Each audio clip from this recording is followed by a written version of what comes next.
Excellent, And thank you. it's recording. Okay. Well, a very big, warm welcome, warm over here, cold where you are, Aaron, to the very first Agency Tribe meeting of 2019.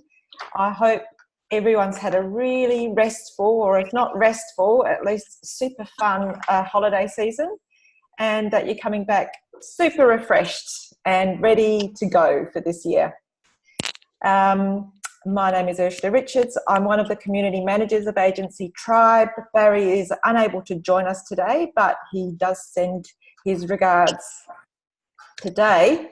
We are super lucky to have Aaron Wrixon, who has been an expert content writer for many years, doing that exclusively since 2011, but doing it for much longer than that. He say that many years. Yes, he did say that he had been a part-time web developer for a short time, but saw the light and decided to start working in his zone of genius. My words, not his, but anyway. Yeah. He's got if you've seen any of his work, you'll see that he's got an amazing, unique, engaging style. Lots of fun.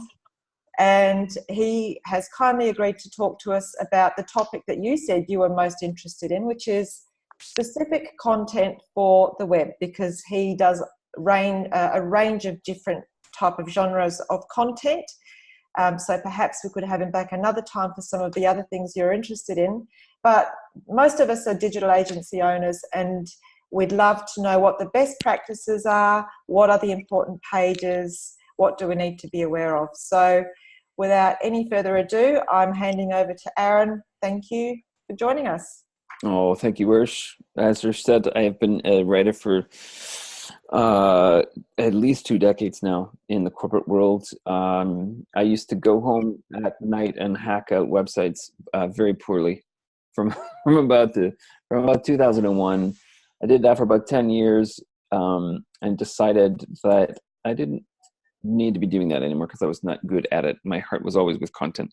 So from about 2011, I would work all day writing content and then come home and write content and then get up and write content and go to work and write content. Finally, after about 5 years of that, I quit. I see a friend of mine, Keith Durant, who I left behind in Toronto 3 years ago. Hello, Keith. And I hope you enjoy the city because I don't. So it's been about 3 years. It's coming up on my 3rd-year anniversary that I've been doing this. And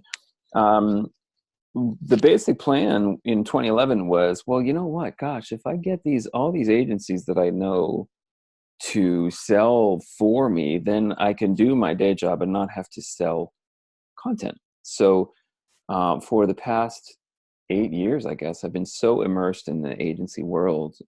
Literally most of my contacts are web agencies, and they hook me up with their clients. So I've come over those 8 years to take a look at a lot of agency websites. Some of them super good, some of them the opposite of super good. And over that period, I've come up with sort of, I mean, the pages that we're going to talk about are going to be no-brainer pages. It's simple stuff: homepage, about page, services page, portfolio, and contact page. These are pages that everybody has on their website, but they're also pages that universally everybody does somewhere on the range from poorly to almost there, but not quite. So I want to share some tips today about how to make yours better. I don't have a lot of examples, so forgive me. For the first half hour, we're going to talk specifically about best practices, but I also want to save time at the end to actually take live looks at whoever's brave enough to put up their hand. We'll take a live look at your webpage and see right on this call what we can do to tweak this page or that page or whatever page that you're feeling unsure about. So the first part may be a bit of a whirlwind. Grab your pen, grab your paper, take some notes about some best practices. I'm going to do 2 things now. I'm going to share my screen and I'm going to turn my video off. So you will see a picture of, I promise I haven't changed my shirt and frozen with my armpit hanging out. It's just a picture of me. You'll see that now. And then I'm going to share my screen and we'll be off to the races. All right. First things first. There we go. Just hit me in the chat if you cannot see this website content that works slide. I think it should be working. I don't see any messages in the chat right now, so we're going to assume that we're good to go. As I mentioned, I will stop my video, and there we go. This is, oh, you know what, just one quick request. If there's anybody out there that still has an unmuted microphone, let me know, because there's always dogs barking because terrorists come to the door and planes flying overhead and phones ringing and stuff. I have a pretty crippling case of attention deficit disorder, and noises really distract me. So humor me, please, and let's keep the microphones muted until the very end. I'll just let you know that I did manage to turn off the chime, and hey, I will there you go. all the microphones manually that I see that are still on. So thanks, Ursh. I appreciate that. You're more than welcome, Ursh, to chime in whenever you'd like. You know, you and me, we go way back. As discussed, we are going to talk today about some critical pages on your site: home, about, services, portfolio, contact. We will, oh, forgive me. There we go. There we are. Home, about, services, portfolio, and contact. Here is why what we want to discuss today matters. At its core, visitors come to your site with a job to do. That job is not find out how awesome you are. That job is, you know, buy something or get some information or vet you or, you know, check out what you've done in the past, whatever.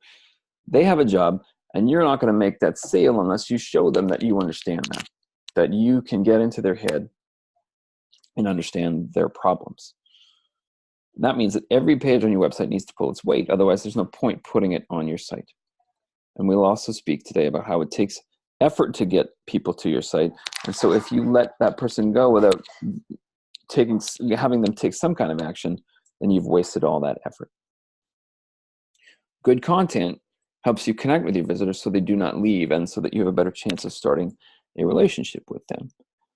That's why I think that the idea of website content that works is one that you should pay a lot of attention to. Now, I want to say a couple of things. We are not going to talk about write this, don't write that. As much as you're all agencies, you are all running different businesses. Some of you are in different niches. Some of you are flung halfway across the world. I've got Toronto here. I've got New York. I've got some Australia. So I wouldn't presume to tell you exactly what to write for your market. We will not get into put this on your homepage, then put that underneath, and then put this on your about page. We'll talk about general principles, but I'm not here to write it for you. I'm not going to discuss how people read online. There's tons and tons of stuff out there about scanning and about chunking and F-pattern and bullets and all this good stuff you can learn about how people actually do the physical act of reading. I won't discuss today landing pages, ebooks, email series, these kind of content marketing pieces that we can do in a separate call if you'd like. And I'm not going to talk about blogging. But I will, as I mentioned, I'm going to dive into a lot of other important content, but we're going to call it capital W, capital C web content, as opposed to anything else super fancy. Before I dive into home pages, I want to talk about something for which I do not have a slide, and that is maybe a simple concept to you. It may be one that you hadn't really thought about before. It may be one that you have paid lip service to and you don't really do that much about. This is simply benefits and features. You're going to hear me say this time and again in this call. Benefits and features. Your website visitors do not want to hear about the features of your business. They want the benefits of the service that you provide. In other words, they don't want to know that you are, you're making sites in Kentico or Drupal. They don't want to know that you've been in business for 15 years. They don't want to know that you, have a staff of 17. These things, we all think that they mean something to our readers, right? Well, if I tell them it's Kentico, then they'll know that that's a very solid CMS. If I tell them I've been in business for 17 years, then they'll know that that means they can trust me. It doesn't work that way.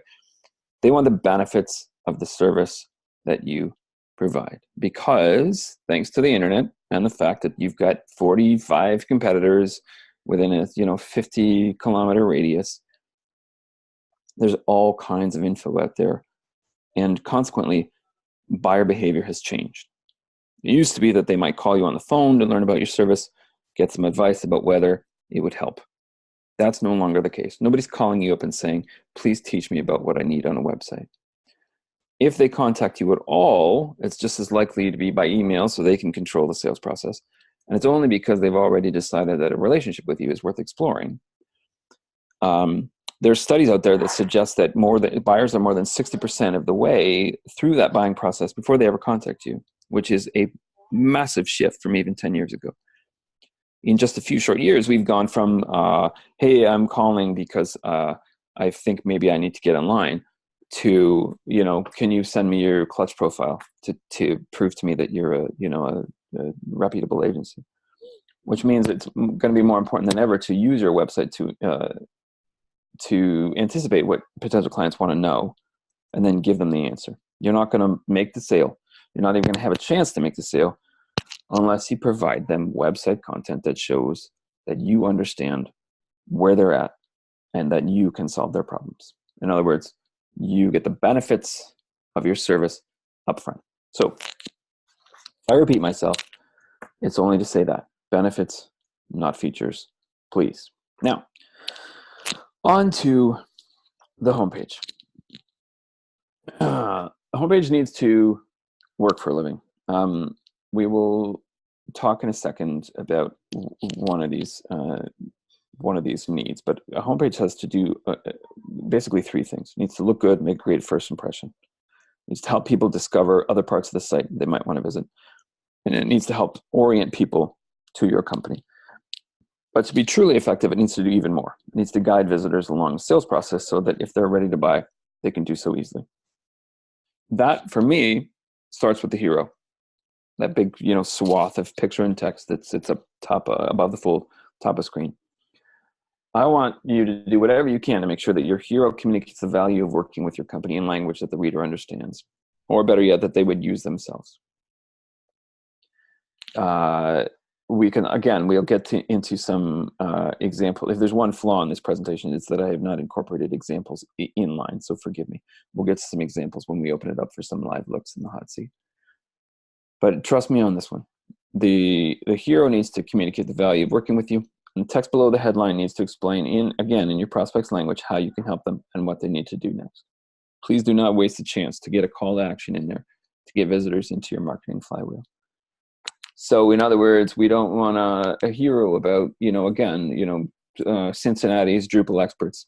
We want to talk about, for example, the one that springs immediately to mind was for an agency I did for my friends out in California.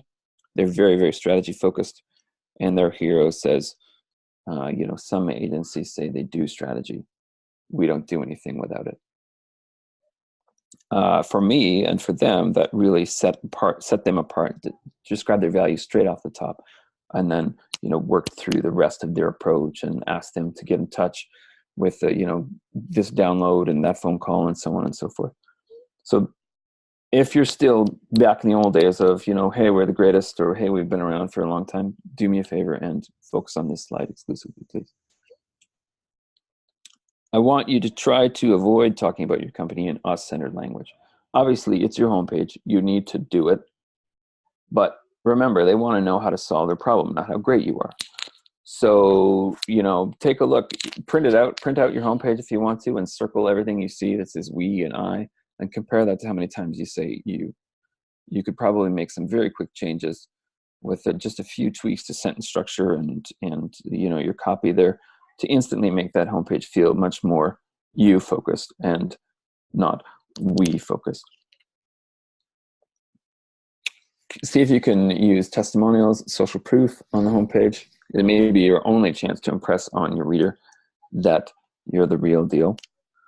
And don't forget, as I said, the other goal of the homepage is to get more visitors deeper into your site. So yes, you're going to make sure to orient them and offer them multiple opportunities to explore the rest of the stuff that you do.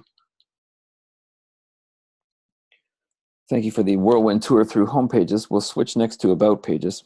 As I mentioned, this part's going to go fast because I want to try to keep as much time as we can for, this user interaction. If you do have a question, you can go ahead and drop it into the chat. I've just opened the chat window on my screen, so while it may take me a while to get to it, I will review them and answer some questions. So feel free to put any homepage questions you want to in there, or go on and ask questions about whatever you see coming up in the rest of the presentation. So your about page, forgive me, I was closing the window there. Your about page should be about them. This seems really counterintuitive, but for me, what I recommend to my clients is that the about page answers two basic questions for your reader. Why should I read this? And why should I do business with you? A lot of people use the about page to talk about all the awards they've won, to talk about how long they've been in business, to talk about their process. I would recommend putting that sort of thing in an about section, but since the about page is the second most visited page on most websites, if yours is all about you, you're really missing an opportunity to connect with your viewer, or your reader rather. I have a printout here. I'll share it with you. I'm going to do two things. I will put a link in the AgencyTribe Facebook group underneath the recording of this video. And I will also send out this same link in an email. And I mention it because I have a sort of 20-page document that I've made from this presentation that I'd like to share with you. It goes into some things in deeper depth. So I hereby pledge that I'll send that out to you.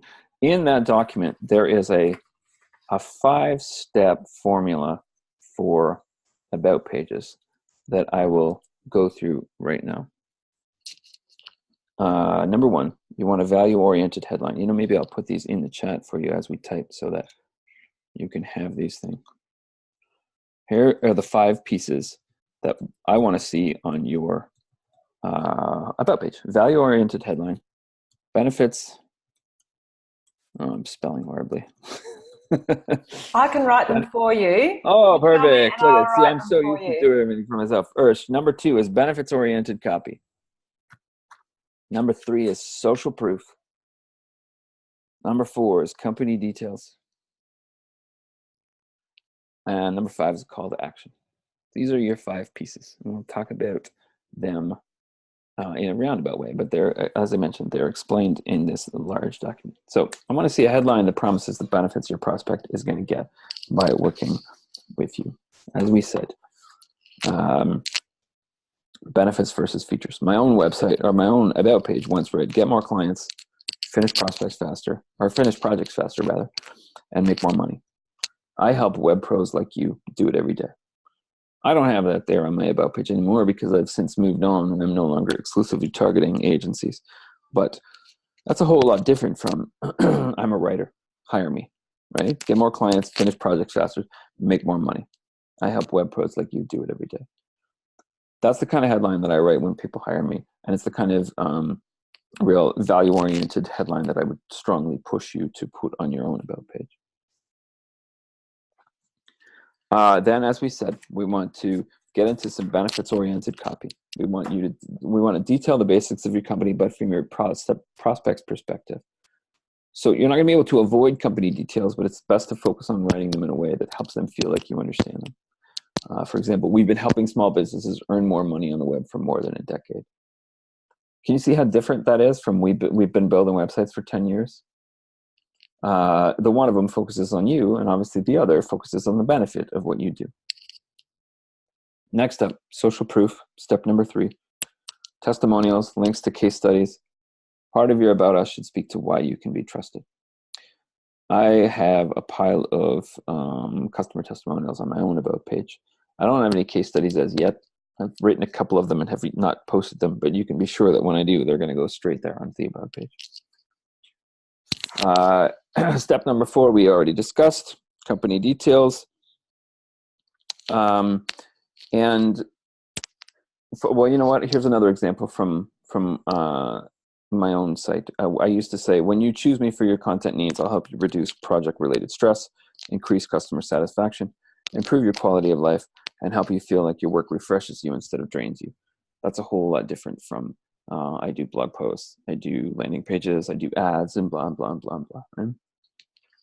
Finally, step number 5, the call to action. I want you to consider giving your visitors something to do, like register to download an ebook or sign up for an email series, something other than, hey, contact us if you'd like to get started. There's a place for that. It's called the contact page. Do me a favor and use some real estate on your about page to continue that relationship with them.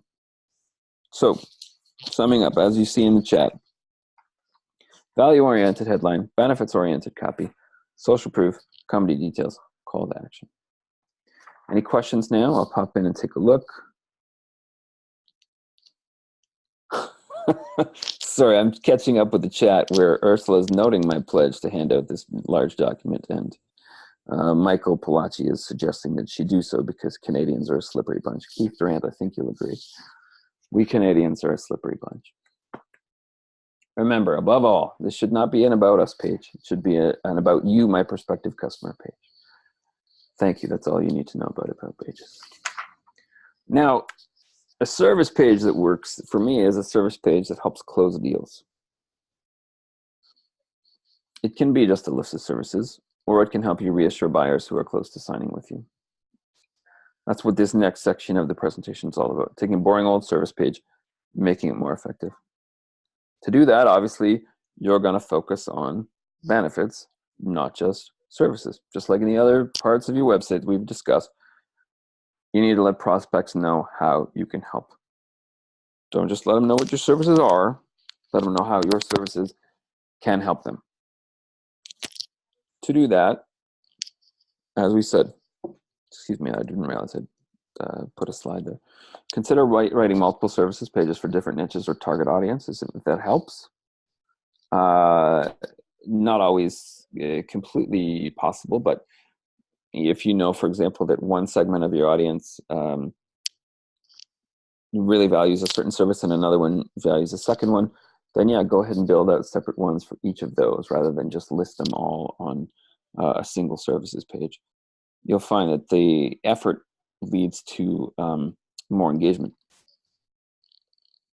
I would like you to think about adding process information to help your prospects imagine what it'd be like to work with you. A virtual test drive. Think about a test drive at a car dealership. Car salesmen are desperate for you to get in that car because they know that the test drive is the #1 way they sell those machines. As soon as you get in that car, you start to imagine what it's going to be like to own that car. You're listening to the radio, you're experiencing how the ride feels, you're testing what the gas pedal feels like, you're really getting into the ride. You're doing more to sell yourself in that test drive than the salesman could ever do on the car lot. Obviously, we are in the business of, service for money. We can't let somebody experience what a website from us would be like without actually building the thing. Our product is our time, and we'd be wasting it to give away for free. But we can help them by helping them imagine and, let's say, identify how that process is going to work. We want to help paint a picture of what working with us is going to be like, so we can relieve a lot of the anxiety that comes from, making that purchase decision. And just like in a test drive where we tell ourselves, oh gosh, I really want this car, they're going to start to think, wow, Michael Palacci really seems to know what he's doing. He seems to have it together more than those other 2 agencies I've talked to. I think we should go with Palacci and his contractor website. Now, this one is for the smaller agencies here, maybe somebody just starting out on the growth curve. You're going to want to decide what you want to do about publishing your fees and then go boldly. I don't particularly have a preference. I've seen some people publish fees. I've seen many people not publish them. I myself don't really put rates on the website anymore. There's a lot of discussion around whether rates will, qualify buyers or whether they'll drive away people that are already too focused on money. I don't care one way or the other. But whatever you do, just do it boldly. If you're going to put them on there, put them up proudly.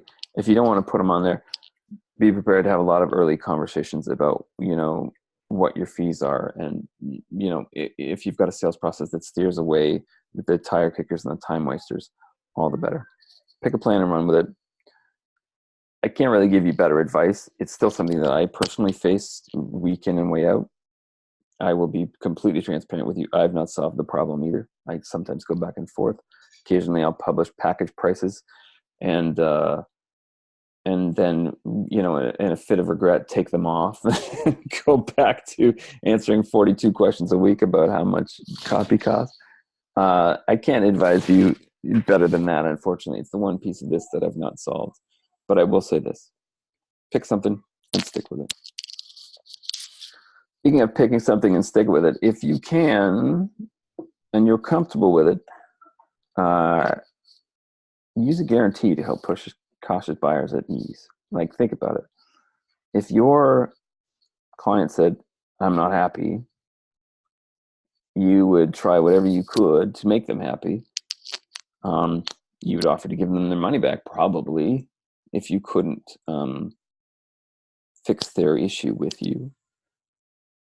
So you can go a long way toward reversing the risk of working with you by getting out ahead of that and guaranteeing your work. It's not for everybody. It's only for the bold. But I myself use it to good effect in my website. And I find that it does relieve a lot of the anxiety around, oh, well, what happens if this doesn't work out? Obviously, I would help them until the cows came home if they had an issue. So I tell them that up front.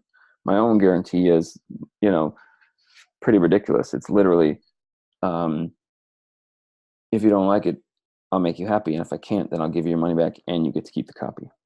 I make that guarantee because nobody's ever taken me up on it. But again, it's a personal preference. If you're comfortable, I highly recommend you look into it. If you're not, then I'm not going to try to force you to do it. I will tell you one story about Schlitz beer, the marketing chestnut that gets trotted out all the time. In the early 20th century, I almost said in the early century, but no, that would be about 10 years ago. In the early 20th century, Schlitz was getting crushed in the beer industry. And so they contracted a writer to redo their marketing copy. And this writer took a tour of the plant and realized that nobody else in the industry was talking about how they made the beer or how pure the beer was. Everybody was doing the same thing. This wasn't any different from any brewery that he walked through before. But Schlitz had a lot of processes in place to ensure the purity of the beer. So they went to market saying, essentially, our beer is super clean, and here's how we make it that way. And by talking about the cleanliness of the beer, they instantly made every other beer company in the industry look like they were selling dirty beer. Doesn't matter that they weren't. They just weren't talking about how clean their beer was. This is what happens with a guarantee, to bring this long and tortured example home.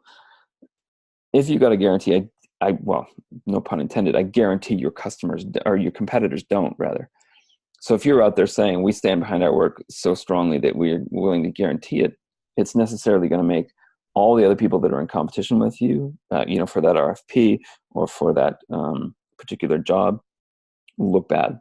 So for what it's worth, there's another reason to use one. Finally, don't forget a call to action. You've heard me say it before for each of these pages. I want you to start thinking about your website as the place that is designed to motivate action, not simply to tell people about what you do, but to try to get them to take the next step.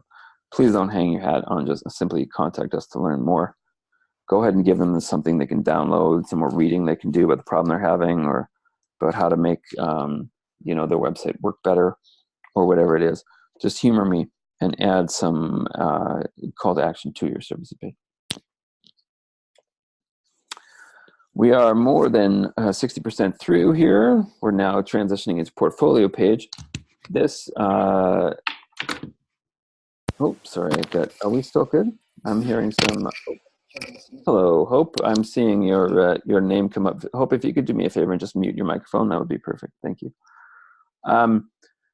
So most portfolio pages are, we built this, we did that, but you can use yours to connect with prospects. It's, for me, your chance to sell. I would like you to use the introduction of each of your portfolio pieces to tell your story from your prospect's perspective. Ursh, I'm having a brainwave right now. Hold me to also distributing my customer story worksheet. I have this worksheet that you're welcome to have that's got a pile of questions that I ask to draw customer stories out of people. So I'll give you two versions. One you can use with your client themselves if you're interviewing them about a case study. Another you can use for yourself if you're looking back on a project and trying to think about how to write about it in a benefits-focused way. I will send those to you. Thank you. I've noted those. Perfect, thank you.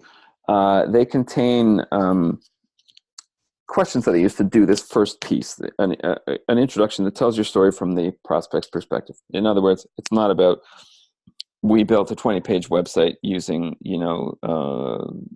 Duda, but it's about, this customer came to us with this issue and they were facing this challenge, and together we planned this plan of attack and we worked it out for them. Next, when you're describing the work that you're doing, remember, benefits, not features. Talk about the work that you did in terms of challenges that existed, you overcame, or problems that you solved. You're going to find that your potential customers resonate much better with that stuff. Here is a pro tip. If you think about it, clients are not going to come to your portfolio page and read just a single one. They're not going to pick the red website that you did and look at that because they want to read a red website. They're going to be paging through several of them in an effort to get an idea of what kind of business you do. So since they're going to be looking at many of them, if you switch up the language, you switch up the kinds of stories you tell from portfolio description to portfolio description, you can almost replicate a sales call. You can really get in there and make points 1, 2, 3, 4, and 5 like you might in a pitch deck, knowing that they've got a much greater chance of seeing each of those points in succession, or even if they're just randomly sampling ones, you can sort of stack different capabilities or stack different benefits. A lot of people I see who make websites just simply say, we built this website and we did this. We built this website and we created a landing page and an email series. And we built this website and we did this. But again, if you are strategic about it, you can tell a story with those descriptions so that the typical reader gets drawn along this this idea of this sequential presentation of your capabilities, and so therefore they're much more persuaded by the time they're done looking at these things. Does that make sense? If it does not, drop me a note in the chat and I'll see if I can try to clarify. Like your services page, if you've got the bandwidth, consider using different portfolio pages or different collections of projects to target specific industries or customer groups. I know very many agencies who, because of the work of one person who sells or who trains agencies, are very niche down. I also know lots of generalist agencies who will take anybody in a geographical area. If that is you, sure, think about, I mean, it sounds obvious. Maybe you've done it, maybe you haven't done it. But if you haven't, think about breaking them up according to, specific services that you delivered, or specific industries or geographies, whatever it is that's going to help you connect with your target customer. And once again, don't forget a call to action. Your website needs to work. You can get crafty with it, like you know, if you'd like to see, if you're ready to see your website in this portfolio, give us a call. Or, you know, if you can tie it straight into their desire to see examples. You know, we've developed a, you know, a PDF with 11 more samples you can see. If you'd like to get it, you fill out this short form and we'll send it to you. Make sense? Check in with the chat to make sure that there's nobody out there saying that they don't understand what I'm talking about. No, it looks like we're good. Finally, we're in the home stretch now, and we're about to get to the live looks. First, we're going to talk about contact pages. Lots of people think about contact pages as forms that exist solely to collect lead info, but you can do so much more with them. Remember first that if they're there, it's because they're thinking about contacting you, but that's not locked up. You could still lose them. So what we want to do is turn the contact page from a facilitator of sales leads to a generator of sales leads. You want it to do double duty. When you're done, it'll serve as both the thing that people can use to type their name in and the thing that makes them want to type their name in. So obviously, you got to get the basics out of the way first. You need the form, you need the address, you need social media links and the maps and the photos and all that stuff. But there's also specific things you can add to the page to make it work better. It is a page after all, right? Not only can you add an introduction that restates your value, but you should, because it'll give you another chance to get out in front of your potential client and say, this is why we should do business together. If you have frequently asked questions, you could kill two birds with one stone and add some of them to the contact page. Many visitors are coming to your contact page to ask you questions. So by answering the most common ones right there, you're demonstrating your helpfulness. You are anticipating their needs, which is always good in a sales scenario. You might think about adding collections of links to popular blog articles if you'd like. The point is that it can be about more than simply, hey, fill out this form and somebody will call you. You could also tie your contact page again to a call to action, like a download or some valuable piece of content. You know, if you'd like to know more about how we could work together, contact us and we'll send you a free 16-page booklet that details our strategy, details our process. Or, you know, sign up for our email newsletter and we'll give you access to a members-only area full of info that only our best clients can see. Get the jump on the competition by filling out the form below. These are all much more powerful ways to say, please get in touch with us. As we've discussed many times in this presentation, the key is to offer some value. What is going to be incredibly valuable to your client? What would make them feel they just got some of your best advice for free? Use that. And, you know, bonus tip, if you're uncomfortable about the amount of value you're giving away for free, then you're on the right track. Now, give away more. Here's a bonus tip. There's a question there, Aaron. Oh, there's a question. Thank you. Yes. Alexandra has said, do you believe in providing contact information and a form? She had a competitor tell a crowd to never post contact information, just a form. It's a great question, Alexandra. I'll tell you, on my own contact page, I have both mailing address, a telephone number. I believe I have an email address. I think maybe I took the email address off because I was tired of getting too much spam. But I've also got the form. My thought is that the form can go wrong. Somebody might be irritated by the form. They may be on a commuter train, for example, and don't want to thumb out the contact details. Maybe they just want to jump on the telephone with me and leave a message. So I'm a fan of putting both for what it's worth. Did that answer your question? I hope so. I'm not hearing any. Perfect. I wasn't hearing any screaming. So, oh, forgive me. I lost my slide there. But what I had put on that previous slide was about the. Let's talk about the commitment and consistency principle. This is an influence principle. It's very curious. When a person commits to something, you know, when they come down on one side of an issue, for example, or when they support a particular cause, they're more likely to do other things that demonstrate consistency with that first decision. In this 20-page document I keep promising to give out, I give the example of, let's say I went and spent $50 at the local electronics shop on some speaker cables. Then I went home and I told a friend, "Oh, these cables are so great. It was a great store. I got them here," and so on and so forth. Service was awesome. Price was good. The next time it comes time to make an electronics purchase, I have set myself up for this subconscious urge to shop at that same store simply because I already did it once and I talked about how great it was. What does this mean for you? This means they've already filled out that contact info. So on the thank you page that you show them, they're going to be psychologically more disposed to do something else for you, with you, about you. That's the best time that you can ask them to, subscribe to your email list, or check out your blog, or connect with you on LinkedIn, or visit your Facebook page. If you are missing the chance to put a secondary call to action on your thank you page, go ahead and rectify that today, because it can lead to marvelous results.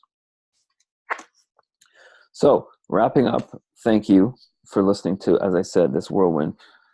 I hope you realize by now that there's no point in just putting pages online. You need to make them work.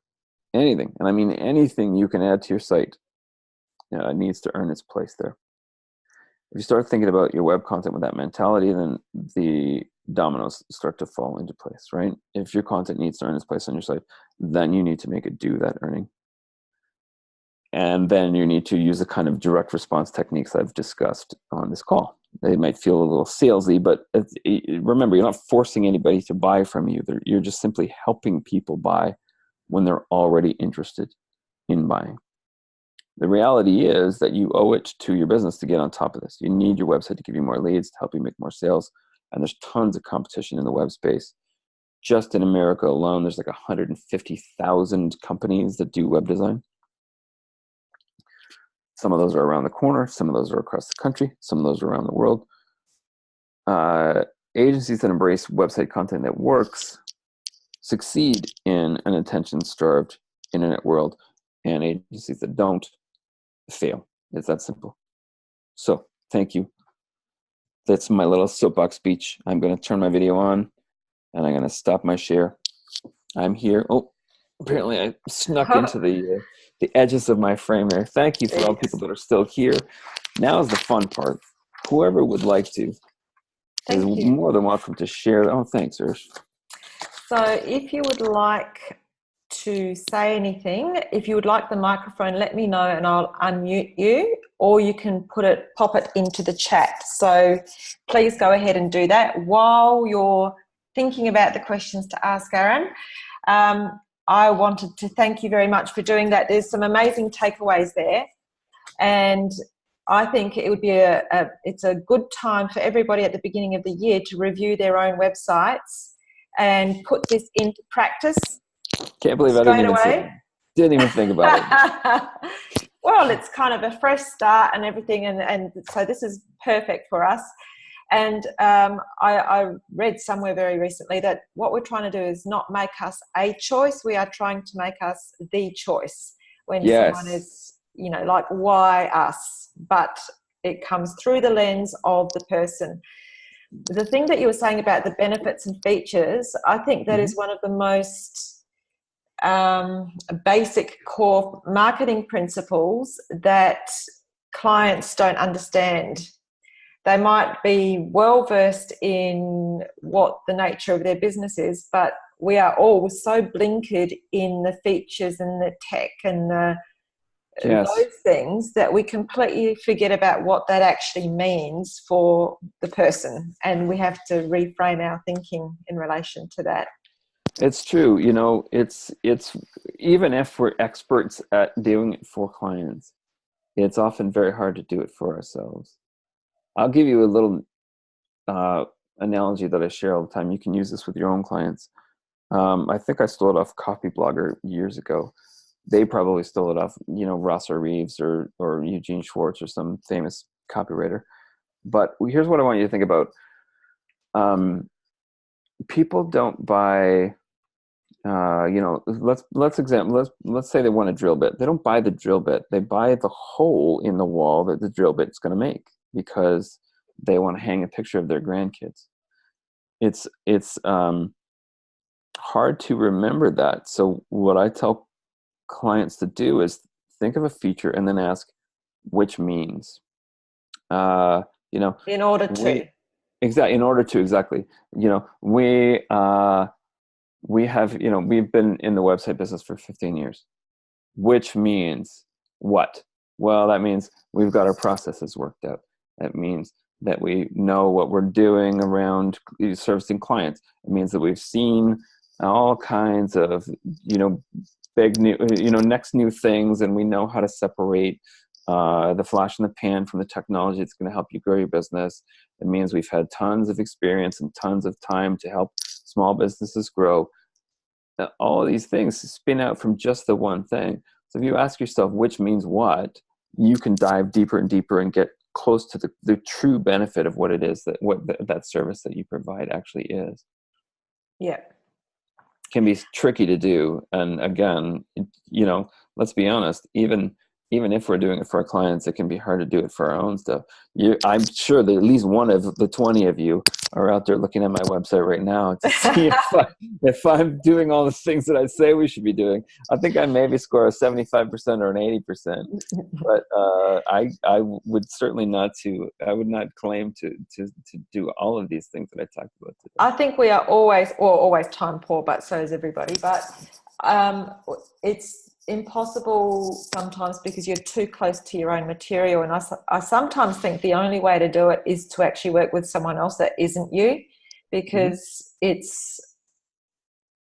just end up knocking around inside your own brain, and that's not always the best thing. Especially when you're talking about my brain. There's a whole lot of space in there. You don't want, it's like a big echoey cabin. Echo you don't want to chamber. get trapped in it. Yeah.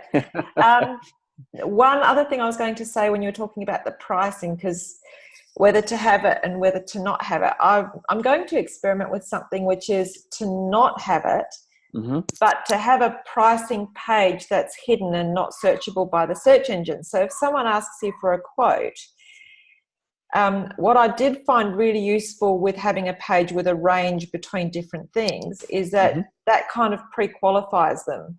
So then I could send that page, but it's not visible when someone's just looking at it. So you wait for the first inquiry and then you send that page. Fire it up. That's right. For a long time I had some ranges in a blog post about how much does website content cost. Yeah, because at the moment it's I've bumped it back to private because I've got to do some admin work on certain posts on my site. But I use it exactly how you use it, how Liz uses it in that similar way. Get them on the hook and say, look at here's some pricing, but you have to understand everything's different. We could talk about this, blah blah blah. So you're not you're establishing that contact with them.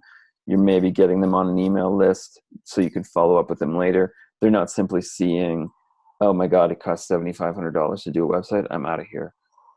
Yeah, that's right. I'm just going I'm going to scan the chat too. Yeah. Alexander says clients love to talk about themselves. Yes, they do. And so, understandably, they like to read anything that feels like they're reading about themselves, right? You go to a cocktail party, you're going to come away routinely come away from that cocktail party thinking that the best conversationalist there was the one who encouraged you to talk about yourself the most. You may not even realize that that's what you're doing, but the person that asks you the most questions and draws all that stuff out of you, you're like, oh my God, I had such an incredible conversation with Megan.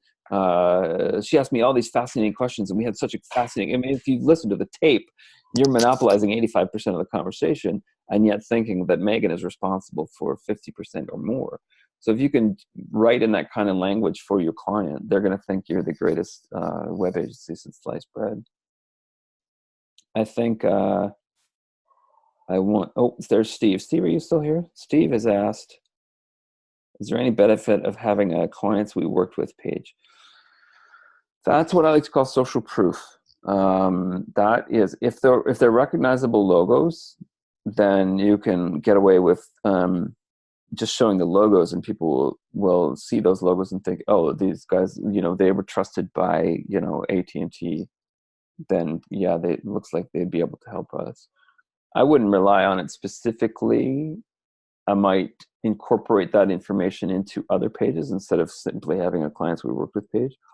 I think hidden in your question is the idea that you could work that kind of information into case studies page. If these clients who are letting you publish your logos or letting you mention their name will agree to you writing a paragraph about them and having them approve it, then I think that would be a lot more powerful, Steve, than simply just saying we worked with Random Web and we worked with Microtone and we worked with United Feet or whatever your clients' names are, right? The more that you can help those those narcissistic, self-interested potential clients see themselves in other of your clients' stories, the better. That's why you were talking about a range, isn't it? Because that's the way that covers off the different possible things that they might be looking for. Yes, I would love to, if you gave me a magic wand and let me change people's portfolio pages, I'd like to see certain things. I'd like to see, are you talking about different sizes of companies? Are you talking about different industries or different specialities in whatever your niche is? Are you speaking about different sizes of jobs? Are you speaking about different services that you do, so that you've managed to mention your whole portfolio of services across this page? It's a very strategic page that I think people don't really give a lot of credit to. It can do a lot of the heavy lifting for you when it comes to selling. Just a follow up from Liz on the pricing issue, who's having some cat issues. The cat is apparently trying to type for her. Liz says she uses a hidden non-searchable pricing page that works also well as a follow-up response. That's a good idea too. Just I think the takeaway here is, anything you can use as a secondary piece of, sales help is better. Mm-hmm. Mary says something interesting that I want to call out, not because I want to put her on the hot seat, but because there's a misperception there. She says she's embarrassed to say her site is full of me. I know better, and this is a good reminder. I joke that there's a disease called we-itis, where we talk about we, or me.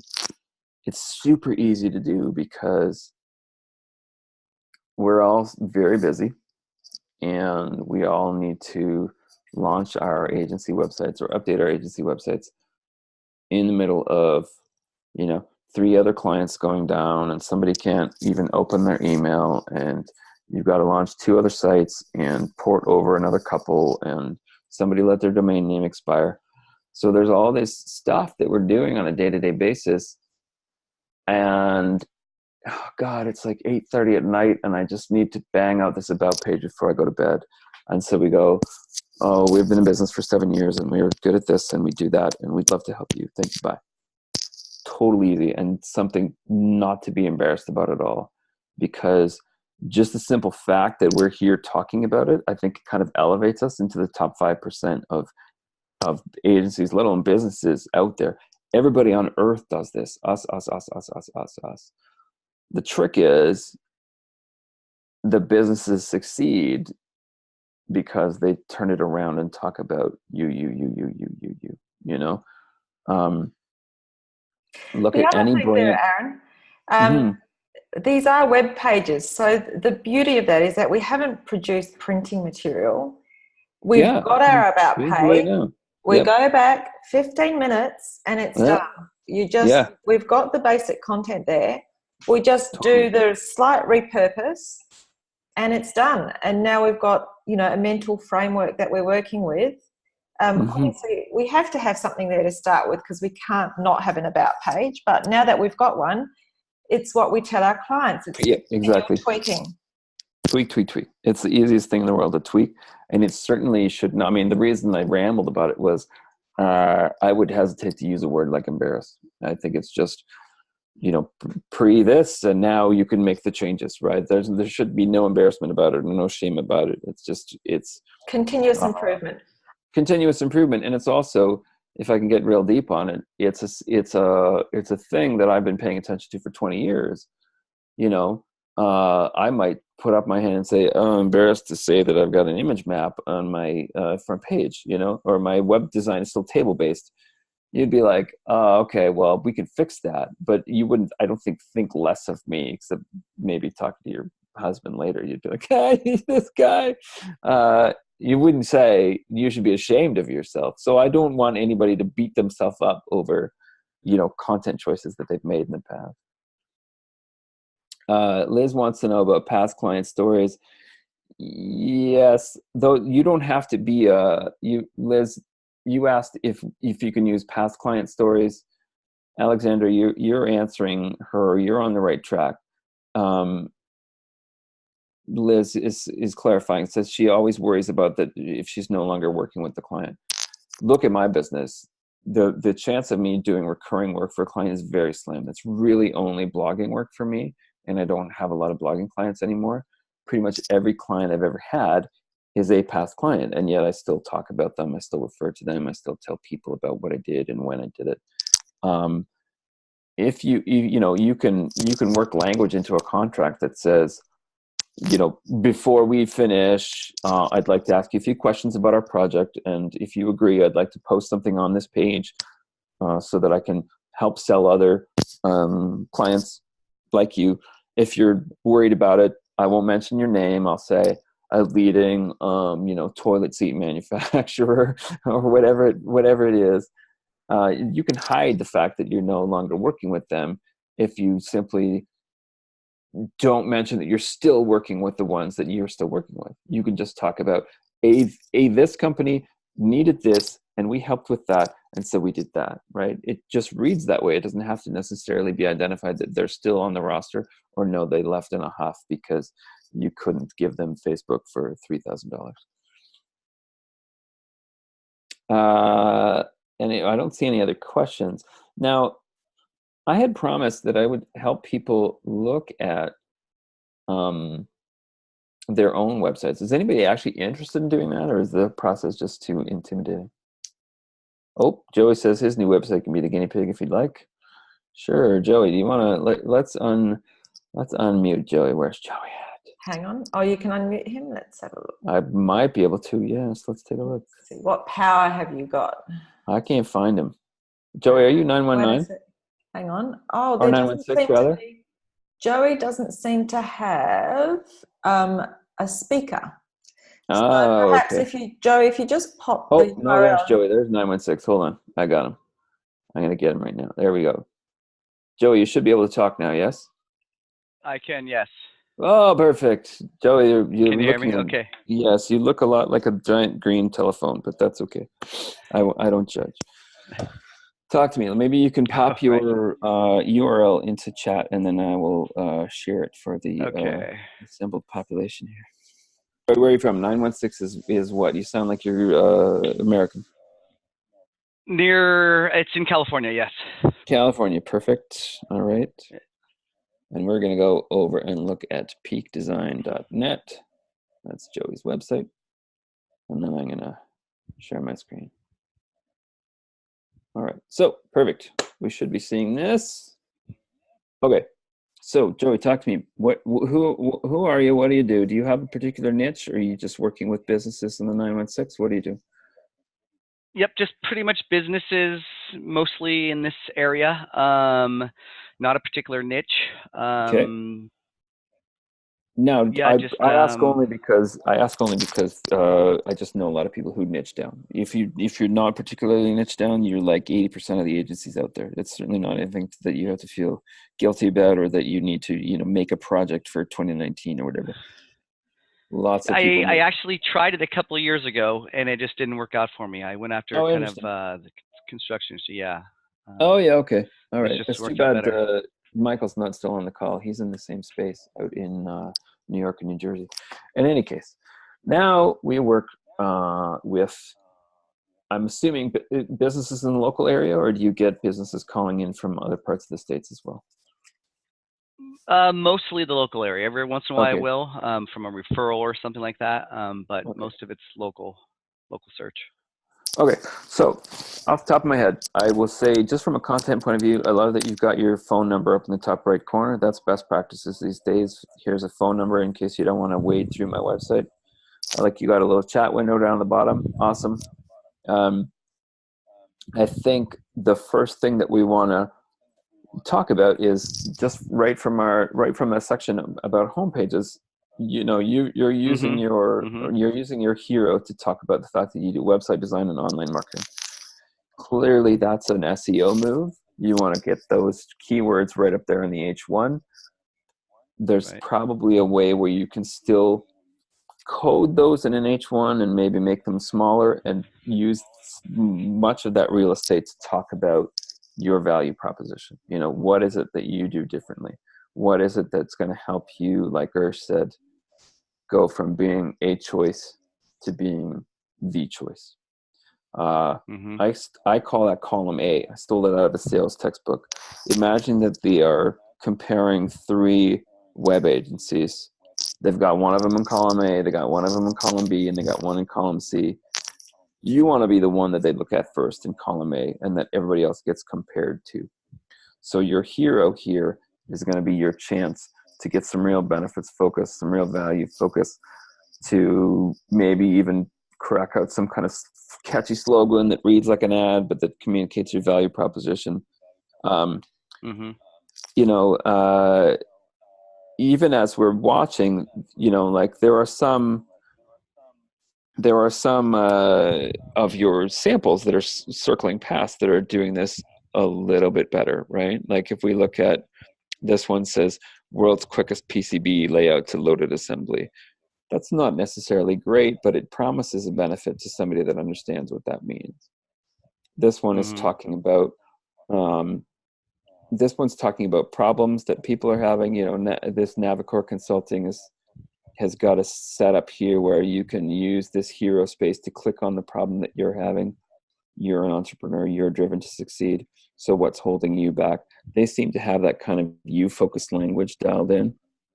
So, you